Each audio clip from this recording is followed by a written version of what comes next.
Hello. It's been a tough week for many Western Pennsylvanians who witnessed firsthand the assassination attempt on former President Donald Trump. Butler and Butler County leaders join us to share their perspectives and efforts to heal the community.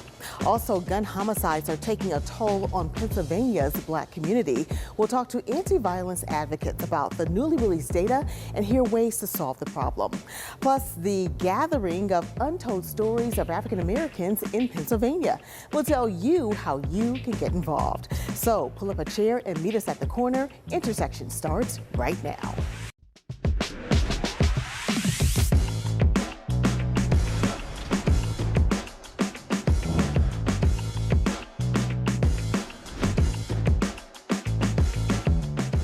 Hello, I'm Lisa Smith, the Director of Community Impact at KDKA Plus and the host of Intersections. An assassination attempt on a candidate for president right here in Western Pennsylvania, more specifically in Butler County. As the investigation continues, the reality of what happened is sinking in for the residents of the community. And many community members are working on how to move forward, heal, and unite. Joining me now is Commissioner Leslie Oshie. She is the chairman of the Board of Commissioners in Butler County, and also Mayor Bob Dandoy, the mayor of Butler. Welcome both of you to Intersections. Thank you. Glad to be here. Yeah. So we've talked a little bit about what happened, and Commissioner Oshie, you were there. Kind of tell me or walk us through a little bit of what it was like being there and how you're kind of moving forward and healing. Well, first of all, sitting there that day, we had a vantage point because we were actually my fellow commissioner, Commissioner Geyer, and my family, and some friends of ours were in the stands behind him, and so we had a point where we could see out over the entire ground. People were having a good time, really. I mean, everyone was doing what they were doing, and most importantly, we were seeing the heat. The heat was affecting people, and we thought that was going to be our biggest problem of the day. And our first responders were all out there doing their jobs, and out of 250 heat related incidents, we had only 6 transports to the hospital because they were all, so we were watching all of that happen. And then the shots happened, after the president hit the stage, and everyone kind of hunkered down. And the trauma of that particular moment, because you really don't know what's going to happen next, is a lot to take and a lot to take in. But I've tried to focus, and we're trying to focus, and I was trying to help my son and his girlfriend focus on the fact that, what you saw leading up to that, was the good people of the community just gathering in a place that's always been known to them, because this is my backyard. Yeah. I live in Meridian, it's my backyard, as the farm show, and we love the farm show. It doesn't matter who we are, we all love the farm show. And so we're trying to focus on the positives that usually happen in that space, as well as what we witnessed and the heroic actions of all of the people who the helpers were helping, and they had been helping all day. Yeah. Mayor, you said you were not there. I was not there. But what happened when you even heard what happened? What did you do at that time? I was with dinner with family, and one of my city councilmen had texted me and said, "Did you see the news?" And no. Flipped open my phone, and right away the news was coming through about the shooting, and I said to my family, there were shots fired at the farm show. And what? No, and I said, yeah. And so we were following a little bit of it, and then the reality started to sink in when I received a call from my daughter. Someone had contacted her. It was the New York Times. They wanted a statement from me. I said, why would they want a statement from me? And I did return the call, and then very quickly figured out that I was going to somehow have a role to play here, and it really became very somber, that you knew, okay, we've got to get serious about this, and this is not, we were glad, of course, to hear that the president was all right, and of course we were really worried at that point. It hadn't been confirmed that there had been one fatality, so that really sent it home, because that was one of ours, you know, Yeah. and so. So the thing about it is, you know, Butler County and Butler, the city, is getting a lot of attention. It's like the center of the universe at this point. How does the community come together and heal from this? So, you know, right out of the gate, you know, we have to remember that this is a snapshot in time, but we have always been, this has always been a county that has come together in any kind of crisis, and we are very resilient. This is a resilient group. We believe in recovery. We've worked so hard on drug and alcohol recovery, and we're working through the EMS crisis. And we do it together. It's collaboration, always collaboration. So the first thing we were concerned about is mental health, and how are we handling them, you know, those who experienced that trauma. And there will be next week, next Thursday, a community critical incident sort of stress debriefing for community members. Normally you do that for first responders, but this is a special opportunity for community to come together and be able to share and try to understand what's happening and the grief. And you see, I mean, we, again, community of lots of churchgoers, so we see lots of prayer services and lots of things like that happening to that end. You know, those are the things as leaders we can support.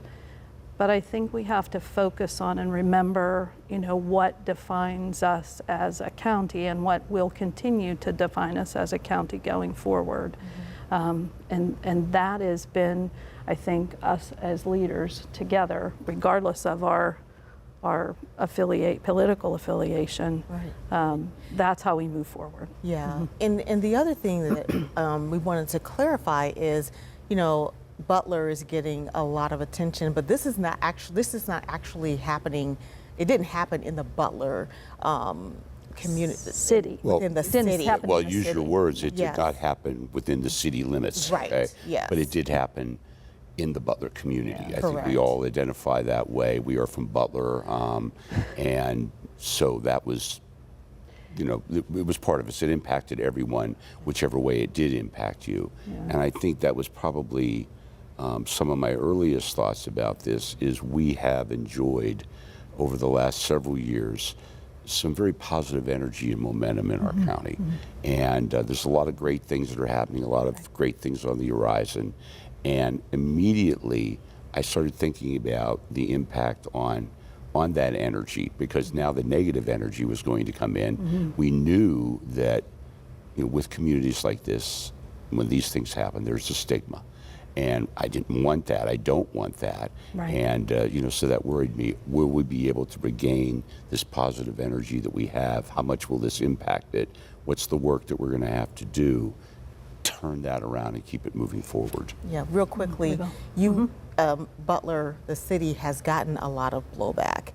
Talk about a little bit very quickly about what you guys have experienced, you know, calls to the city and how your staff is handling that. Yeah, well, it's an interesting situation because, you know, in essence, Butler is a small town. You know, it's 13,000 people, and it's small. We don't have the staff and the level of knowledge and experience to handle something like this. So at first I was personally handling things, you know, fielding media calls and requests and calls from people all over the United States, friends, whatever, trying to find out what happened. And we were doing it pretty well. But then came the hate. And it's come from all different directions. You know, people who, you know, the idea that we've failed, we didn't protect the president, you know, things like this. People, you know, coming at me with every crazed, you know, conspiracy theory that's out there. And it's really impacted, I think, a lot of the staff. They're worried. And again, we don't have that level of experience with this kind of thing. So everybody's a little bit worried that, you know, take a deep breath. Right. You know, everything's going to be okay, and we know it's going to be okay. We know it's going to be okay in our community, that's for sure. We do. All right. Well, we really appreciate you both coming and sharing and talking with us about this, and obviously wishing you all the best. Thank you. All right. We'll be good. We'll be good. We got this. We'll be good. All right. Thank you. Thank you. Well, coming up, new data shows nearly 90% of Black homicide cases involve guns. Anti-violence advocates join us next. You're watching Intersections.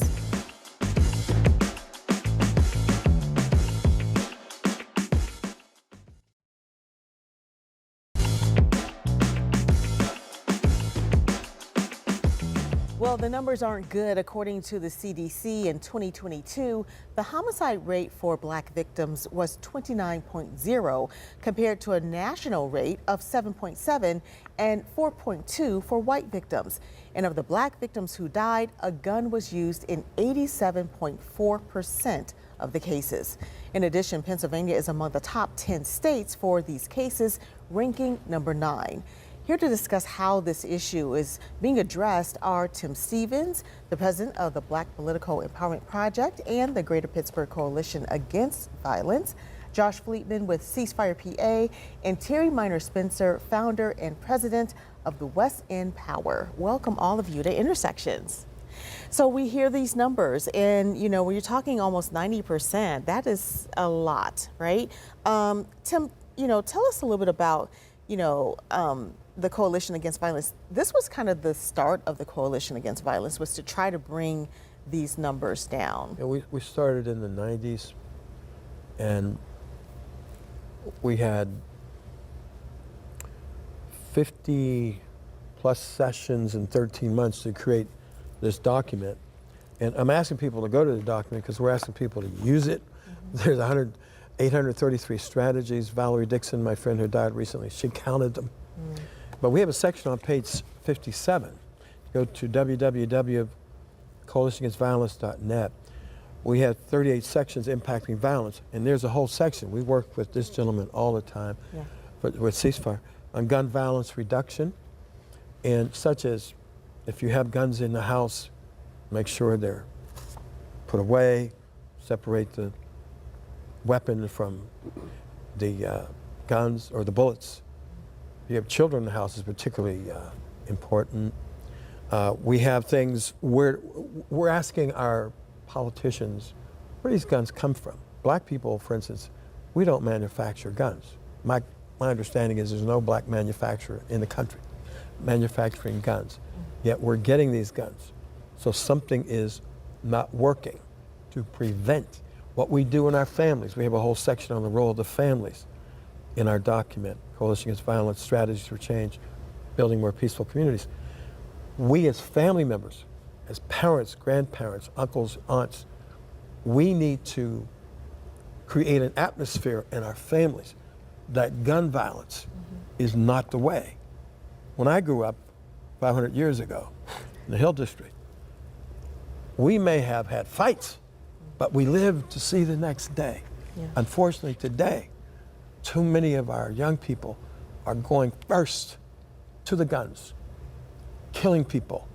Their lives are impacted for the rest of their lives. Their family members are impacted for years to come because their child, their grandchild, their nephew, whatever, is in jail. And those who are left behind are emotionally impacted forever.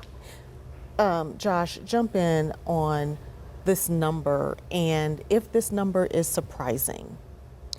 It is shocking, but it's not surprising. It is in keeping with the data that we've known at Ceasefire PA, which is that Black Pennsylvanians are 21 times more likely to die by gun violence than white Pennsylvanians.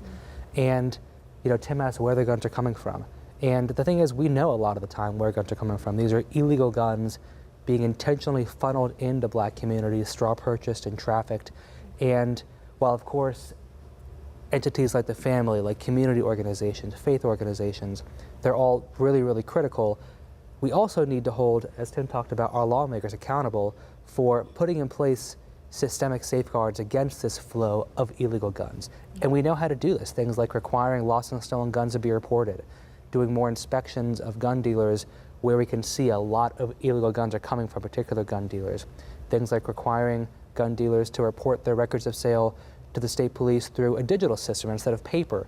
So there's all these laws that we could put in place in Harrisburg tomorrow that would address the major cause of this horrible number, which is illegal guns being allowed to flow into our communities that are decimating black communities and black families. Terry, a little bit about West End Power. How are some of the activities that your group does helping to make a difference? So yeah, thank you for that question. So West End Power, we come at the back end of the gun violence. We help the families with funeral, monies, and we up to $6,500.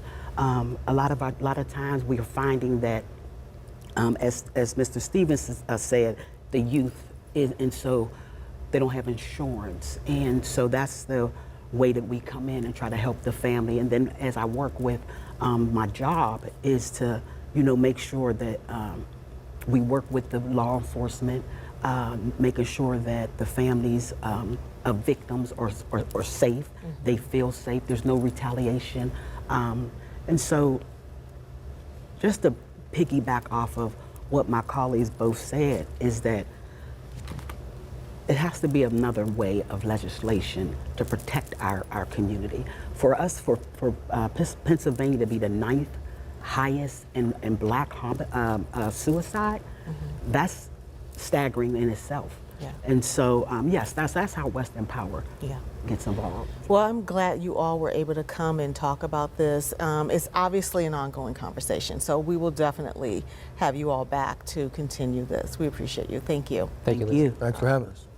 Well, coming up, telling the story of African American life in Pennsylvania, you're watching Intersections.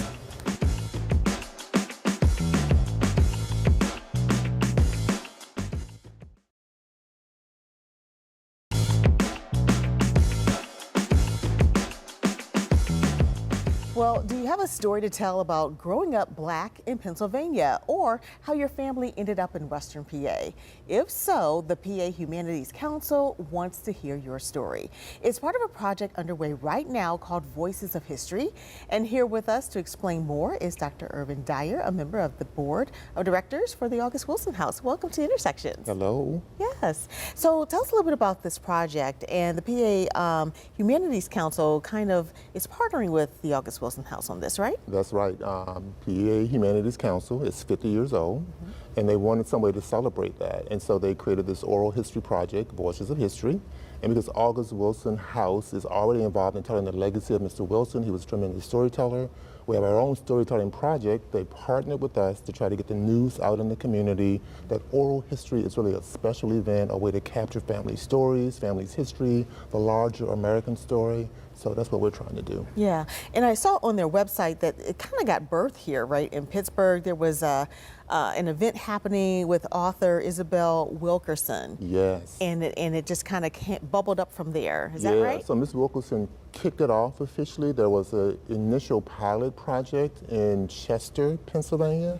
But Ms. Wilkerson came to town and talked about the value of sharing your family's history because of her own tremendous work with narrative storytelling and sharing stories. And so she came here and told us why this was important to do, and so it kind of launched. Yeah. Yeah. So are there certain kinds of stories that you're looking for? So we believe that every story is important, right? And every story matters. But for this particular project, what we like to say is ordinary stories matter, right? You don't have to be the first in your family. We're not looking for the first teacher, the first banker. Those stories are important. But the memories you have of your grandmother in her kitchen, the memories you have of where your father worked, right? The memories you have of your teacher and what that experience was like are important stories to tell because they all help us understand America and the space that we grow up in. Yeah, and we're showing a few of the pictures from the first story circle, is what you call it, that was held. What were some of the stories that you heard at that first one? Yeah, so we got a circle together, storytelling circle. We heard about the first black female cop in the city of Pittsburgh who remembers her badge and the memories of wearing that badge, what that meant for her. We heard from a young woman who had a 1962 black business directory and the pride that she felt being part of a community that had so much enterprise and creativity. And so we heard from a young woman who had like a copy of a deed from her parents' first home. And so just really rich memories connected to objects and memory and storytelling that the participants brought to the storytelling circle. It was really quite amazing. Yeah, and those circles are recorded, videotaped. Yeah, the circles are recorded. We get a larger group of people into the circles, and the PA Humanities Council, what they are going to do is then listen closely to those stories and ask certain individuals to come back to explore their stories more fully. And those stories will be taped, and then they will be archived and open to the public. Yeah, and then there's two more sessions that are available where people can attend, but I know they have to send an email to someone. But what are the dates for those other two stories? Yes. And we have a graphic So to show that too. so we have a story circle coming up at the Everyday Cafe in Homewood. That is July the 23rd, and then we have an event at Kelly Strayhorn Theater the 26th of July. Yes, I have 6 o'clock for the Kelly Strayhorn and 6:30 for Everyday Cafe. That is correct. And then you want people to email if they are going to attend. What is that email address? Yes, so they can reach out to Sarah Gethers, SarahGethers @gmail.com. So Sarah Gethers @gmail.com. And she'll reach back out to And those. she'll reach out and confirm, because the story circles, we have about 14 to 19 people in the circle, so we need to control the people who are coming in. So they reach out to her and she will confirm their attendance, and so we can control it just a little bit better. All right, so the people in Pittsburgh will be covered, and then there's also Erie and some other areas. Yeah, so PA Humanities Council is reaching out to Erie, Scranton, they've been in Chester, PA, York, and then Philadelphia. Okay. Yeah. Well, thank you so much for sharing this, and I look forward to seeing that final result. Absolutely. All right, thanks so much. Yeah. And I'll have my last word when we come back.